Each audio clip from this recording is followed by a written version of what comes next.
Carlos Anderson wrote that song. It's a nice song. Nice song. Today's quote in your bulletin says that a true desire is not to have, but to be. We are whole creatures in potential. And the true purpose of desire is to unfold the wholeness, to become what we can be. I found this in Cape Cod the other day. Whatever you are, be a good one. A true desire is not to have, but to be. And so now we can give thanks for all our selfish desires, all that stuff, because they are urges within us, pushing us forth to experience all that we can be. What a relief. I'm not bad for anything that I desire. Now, sometimes I confuse the desires, and I think that they are the means to an end. If I get this, then I will be good. If I get this, then I will be happy. If I get this, then I will be. And I don't know about you, I've never gotten anything and then I was. Except more desirous. Everything I've ever gotten has led me to wanting something more. Everything. Think about it. You get a new car. Oh, I want this car. I'll be so happy if I get this new car. I need mats for this car. Oh, I need, I hope nobody hits me. I hope nobody hits my car and puts a dent. Like, suddenly I'm afraid of my brand new car. And it's crazy. It's crazy making. If I just get a relationship, then I will be happy. Anybody's ever been in a relationship knows that does not cause happiness. Nobody ever made me love them. It's a good song title. Nobody ever made me love anything or anyone. I have done the proverbial fallen in love with because I recognized light in another being. And if I recognize light in another being, that means there's light in me.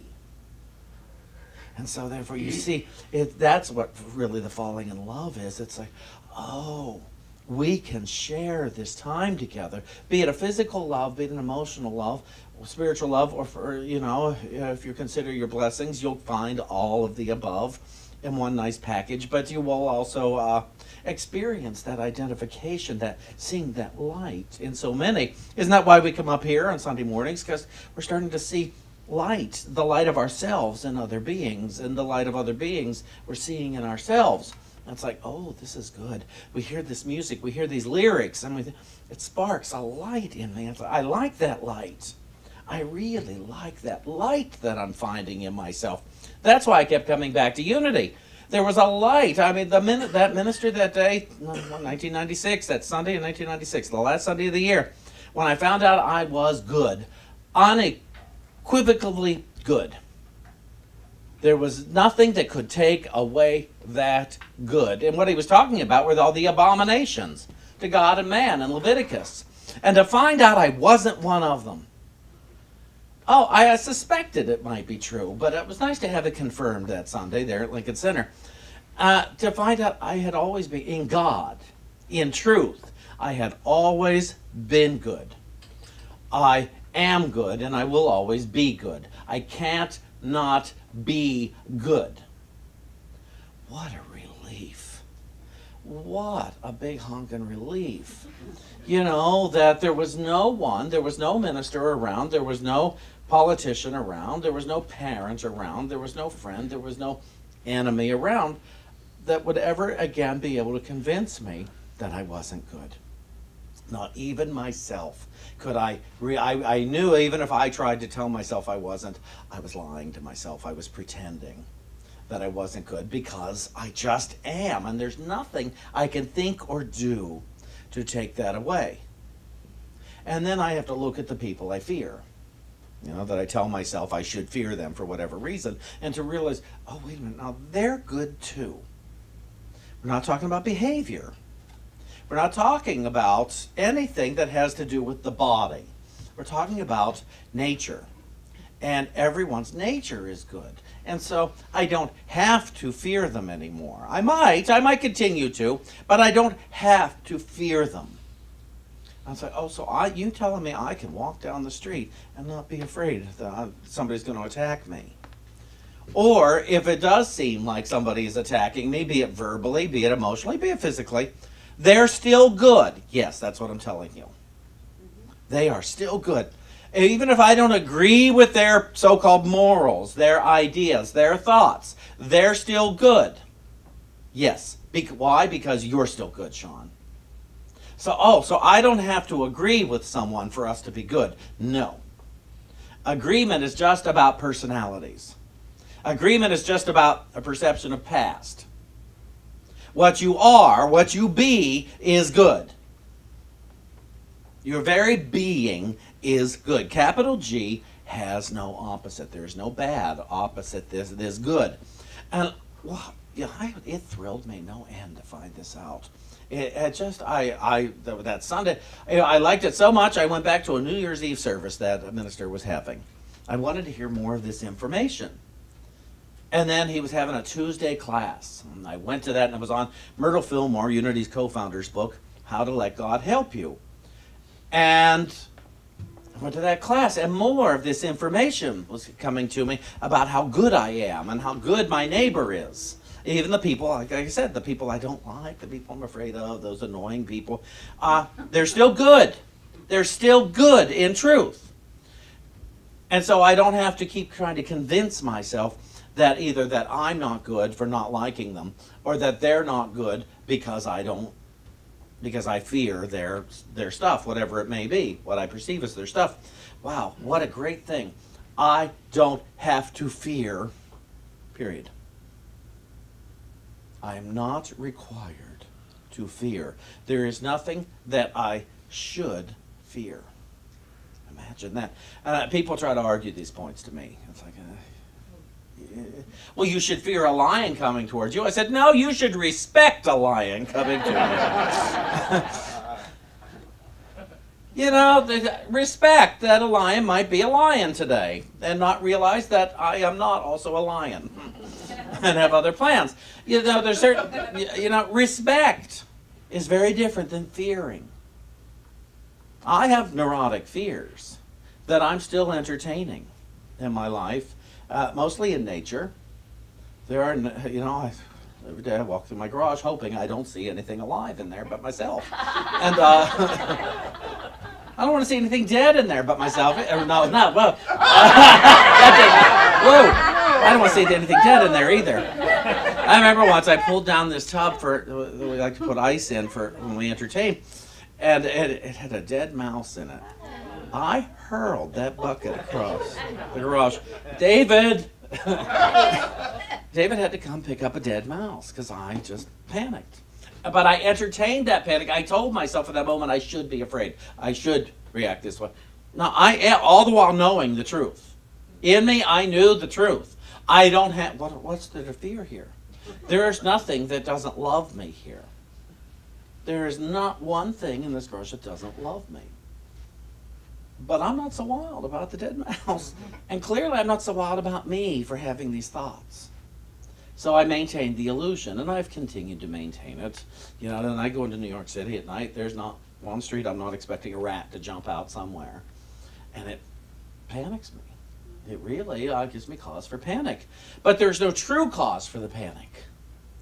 There's no true cause. You know, I don't have to fear David.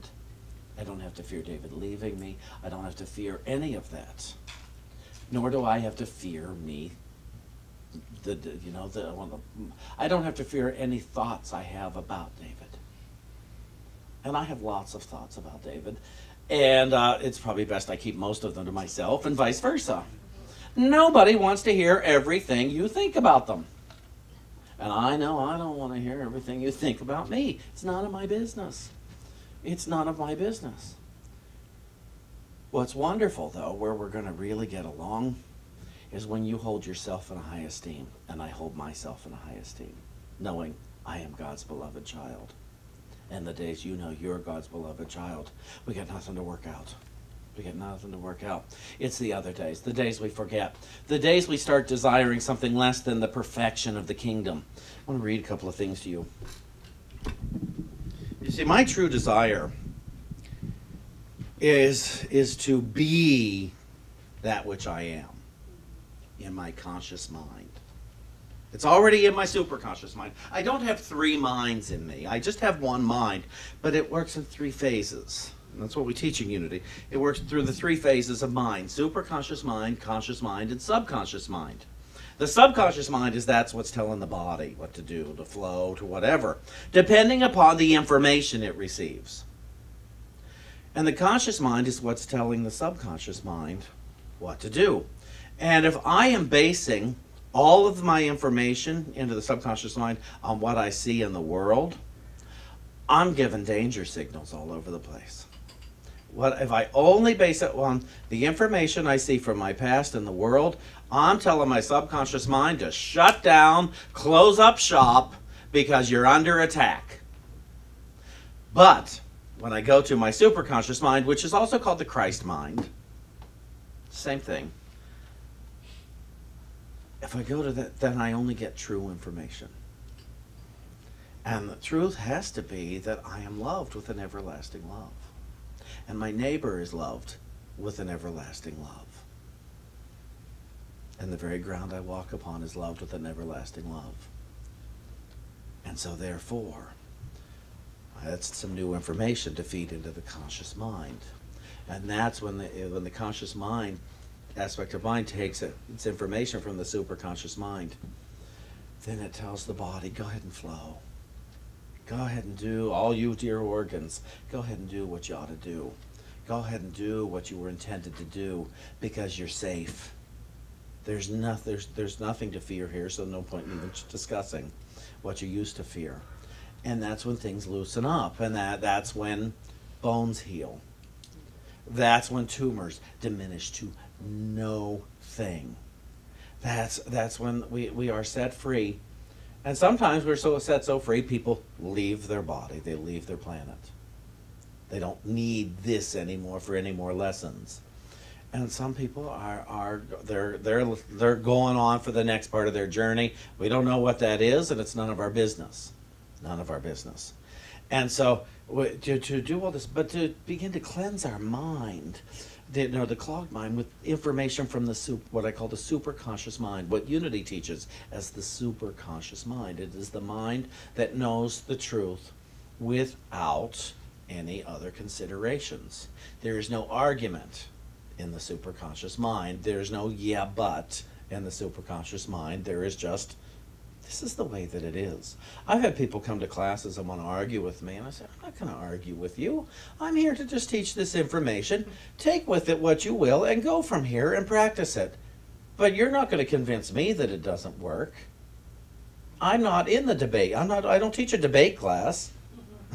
I'm just passing along the metaphysical information. Do you want it or don't you? But I'm not here to be convinced by anyone that it won't work. I can do that on my own. I don't need you to help.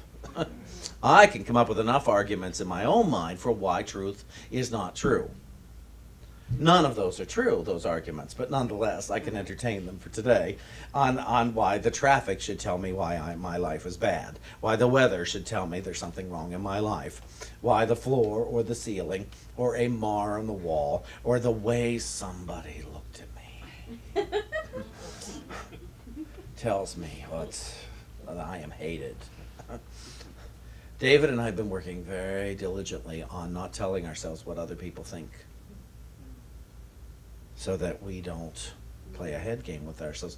Well, they're doing this because they think this. I don't know why anybody's doing anything, and that is the truth of it. I have seen looks on faces in this very crowd, and I thought, they hate this. I don't know why they're here. And they will come up to me afterwards and say, that's the best thing I ever heard in my life. I had no idea, because I was judging the look on your face with my perceptions. I remember there was a guy years ago in Provincetown, piano player, and one night we were just hanging out, and I said, I never thought you liked me, the way you look at me. And he said, is it like this? And I said, yeah. He said, well, the light really hurts my eyes. I made up a whole story. Years ago, when I was partnerless, we'll call it, I was very intimidated by what I felt were good-looking people. And so, and that's all perception. Who's good-looking, who isn't. And so I made a rule. I have to say hello to at least 3 good-looking people today. Not to try to get them to go out with me, but so that I wouldn't be afraid of them. So that I wouldn't think there's something wrong with me anymore. And I'd be at the gym. Hi. And it was great. It set me free. It just set me free to be equals with everybody. I went out to dinner with somebody the other night. I've seen this person around, and I finally, not around the church, but somewhere outside. I was so daunted by them. They were so friendly. And I finally said, would you have dinner with me Friday night? I said, I'm not hitting on you. This is not an inappropriate thing. Because it's odd when a basic stranger asks you out. But I do that with people because I want to know people. So I said, would you go? And they said, yeah, we had the best time.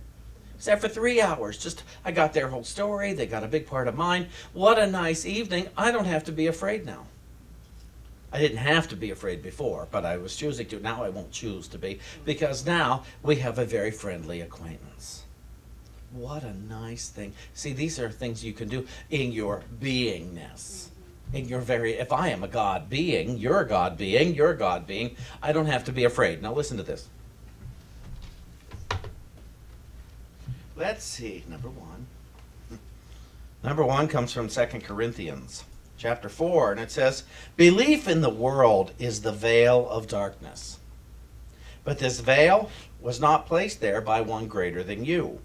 This veil is not an obstacle that cannot be lifted through your own desire. This veil was placed over truth through your own desire to see apart from truth. Therefore, the veil is lifted through your desire to lay down untruth and to see through the vision of truth again. Oh, I like that. So then I read this next part. And this part comes from 2 Timothy chapter 1. And it says, the good teaching that you have been entrusted with is the teaching of your innocence. This is the teaching you must accept if you are to experience the fullness of your experience and let go of your curiosity. When you feel guilty for desiring experience, you cover over it with thoughts. You may call them self-rationalizations or a tool of denial. Thoughts are a distraction from desire caused by the fear of desire. Yet while you allow yourself to be distracted from it, the desire or the wish remains. Your guilt is a misperception and nothing more. But your fear of your own misperception has become an obstacle. It is time to let that obstacle go. Release yourself by accepting your own innocence. God has granted you the right to have experience. You have within you the desire to have experience. How do I know this? We have a body.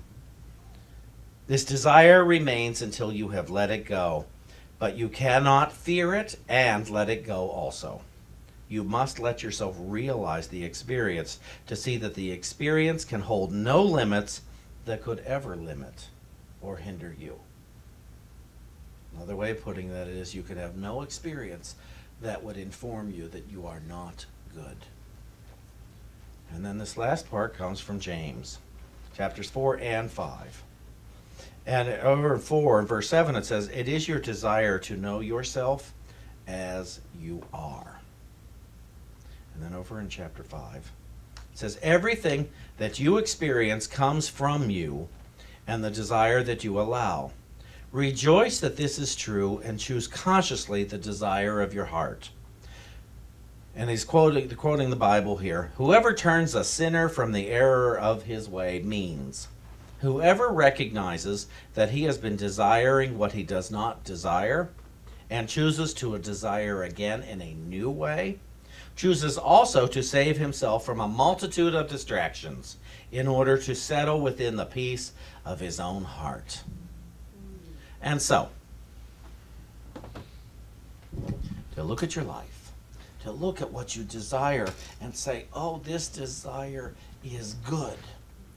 Now, and to ask yourself, am I going around about looking to experience it in the right way?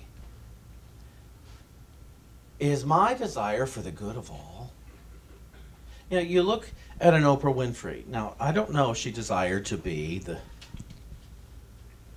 biggest personality on earth, one of the most successful human beings that have ever walked this planet. At least in our generations. I don't know that she set out for that, but she set out for experience. She set out, she clearly wanted to be on television. She set out, I want to be with people. I want to help others to know that they can also live in comfort and peace and joy. They can have information, and she set out. And so, I've never spoken with her. I don't know where there's any guilt or anything, but it clearly seems to me that it was not a selfish existence that brought about her amassed wealth. She's probably the best example of that. There are lots of others who live. I'm listening to Roseanne Barr's autobiography right now. And she says, I am in one of the smallest minorities I know. I am a rich woman who gives away 20% of my income every year to charity. It is important to me to make sure that I help people. And I thought, okay. But helping isn't seeing people as a poor thing. Helping is enabling people to learn how to fish, as it were, instead of giving them a fish, to teach them how to fish. Are your desires okay with you? Is it okay that you desire anything at all? I remember I was at Edwin Gaines, my prosperity mentor, years ago. I was at Unity in New York City. I have a fuzzy here somewhere. And in New York City, and she's talking about expressing and going for the desires of your heart and your mind and everything. And somebody spoke up and said, but Edwin, the Buddhists say, why desire? And she said, that's a beautiful teaching. But we're not Buddhists, honey. The God of my being told me I'm allowed to desire and I'm allowed to experience. I'm not here to just sit on a log all day and preach and talk to God. I have to talk to God for part of the day, and I have to remain in constant contact. But I am to move my feet, and I am to know myself in experience. I am to know myself through relationship. I am to know myself through my body, through my health, and through my wealth. I am to know myself as a God being through all of it. And so you see, we have a desire to be not something, but to be in experience, while all the while knowing what a great God being we are. Every one of us has that desire. It is the longing of our souls. So let's go ahead and say yes to the expression and the manifestation of our desires, and take on a guiltless existence, because we are now secure in the love that we are.